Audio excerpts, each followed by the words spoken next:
সারাদিন রোজা রাখার পর ইফতারির পর আর রান্না বান্না করতে ভালো লাগে বলেন তো?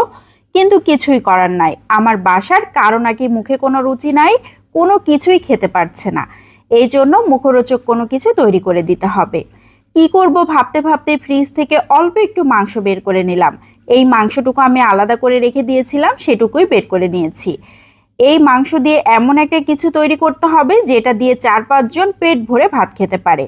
মাংসটুকু ছোট ছোট টুকরা করে কেটে খুব ভালো করে ধুয়ে একটা প্রেসার কুকারে নিয়ে নিয়েছি। এখন আধা চা চামচ করে লবণ, হলুদ, ধনিয়ার গুঁড়া, পেঁয়াজ পেস্ট, রসুন পেস্ট, আদা পেস্ট, জিরা পেস্ট, এলাচ, দারুচিনি একসাথে পেস্ট করে আর 1 চা চামচ লাল মরিচের গুঁড়া দিয়ে দিয়েছি। 1 টেবিল চামচের মতো সয়াবিন তেল দিয়ে দিয়েছি। খুব ভালো করে নেড়ে চেড়ে সব কিছু মিশিয়ে নিচ্ছি। এখানে আমি সামান্য একটু পানি দিব, খুব বেশি পানি দিব না, কারণ পানি পানি হলে একদমই ভালো হবে না। এমনভাবে পানি দিতে হবে যাতে পানিটা শুকিয়ে যায়, মাংসটাও সিদ্ধ হয়ে যায়। এখন ঢাকনা দিয়ে ঢেকে প্রেসার কুকারে সিদ্ধ করতে বসিয়ে দিয়েছি, মানে রান্না করতেই বসিয়ে দিয়েছি। একদম রান্না হয়ে গিয়েছে, দেখেন পানি পানি নেই, মশলাটা উঠে এসেছে। শুধুমাত্র মাংসটাকে নিয়ে নিচ্ছি আর মশলাটাকে প্রেসার কুকারের মধ্যে রেখে দিচ্ছি। এখন 2টা কাঁটা চামচ দিয়ে মাংসটাকে এভাবে ছাড়িয়ে নিচ্ছি। এটা হাত দিয়ে করলেও হবে, আমি সবশেষে হাত দিয়েই করে নিয়েছিলাম, তাহলে দ্রুত হবে। তো আমি দেখিয়ে দিলাম, মাংসটা খুবই ঝুরো ঝুরো হয়ে গিয়েছে। আমি এরকম ঝুরো ঝুরো করে একটা সাইডে রেখে দিচ্ছি। চুলাতে একটা প্যান বসিয়ে 3 টেবিল চামচের মতো সয়াবিন তেল দিয়ে দিয়েছি। গোটা গরম মশলা, এলাচ, দারুচিনি, তেজপাতা দিয়ে দিয়েছি। গোটা জিরা দিয়ে দিয়েছি আধা চা চামচ। জিরাটা যখন ফুটতে শুরু হয়ে গিয়েছে তখন 2-3টার মতো আলু খুবই ছোট ছোট কিউব করে কেটে রেখেছিলাম, সেগুলোকে দিয়ে খুব ভালো করে নেড়ে চেড়ে নিচ্ছি।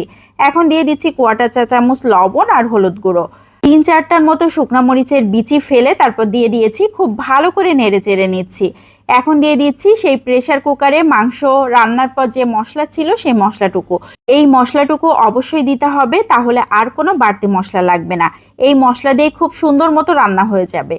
খুব ভালো করে নেড়ে চেড়ে ঢাকনা দিয়ে ঢেকে 3-4 মিনিট জাল করে নিয়েছি। আলুটা একদম সিদ্ধ হয়ে গিয়েছে, দেখেই বোঝা যাচ্ছে। আবারও বেশ কিছুক্ষণ নেড়ে চেড়ে নিচ্ছি। এখন দিয়ে দিচ্ছি সেই ঝুড়ো করে রাখা মাংসগুলোকে। মাংসগুলো দেবার পর আবারও খুব ভালো করে নেড়ে চেড়ে নিচ্ছি। আলুর সাথে বেশ কিছুক্ষণ ধরে নেড়ে চেড়ে নিতে হবে। এখন দিয়ে দিব পেঁয়াজ কুচি 1 কাপের মতো। আমি এখানে পেঁয়াজ কুচিটা একটু মোটা মোটা করে কুচি করে নিয়েছি, আর রসুন কুচি দিয়ে দিয়েছি আধা কাপের মতো। রসুন কুচিটাও খুব বেশি মোটা করিনি, আবার পাতলাও করিনি, এভাবে কেটে নিয়েছি। পেঁয়াজ রসুনটা এই পর্যায়ে দিলে সব থেকে ভালো হবে। আগে দিলে কিন্তু গলে যাবে, তখন একটা গ্যাদা গ্যাদা ভাব চলে আসবে, খুব একটা ভালো হবে না ভাজিটা। এই জন্য এই পর্যায়ে দিলেই ভালো হবে। 2-3 মিনিট ঢাকনা দিয়ে ঢেকে জাল করে নিয়েছি, সব কিছু সিদ্ধ হয়ে গিয়েছে।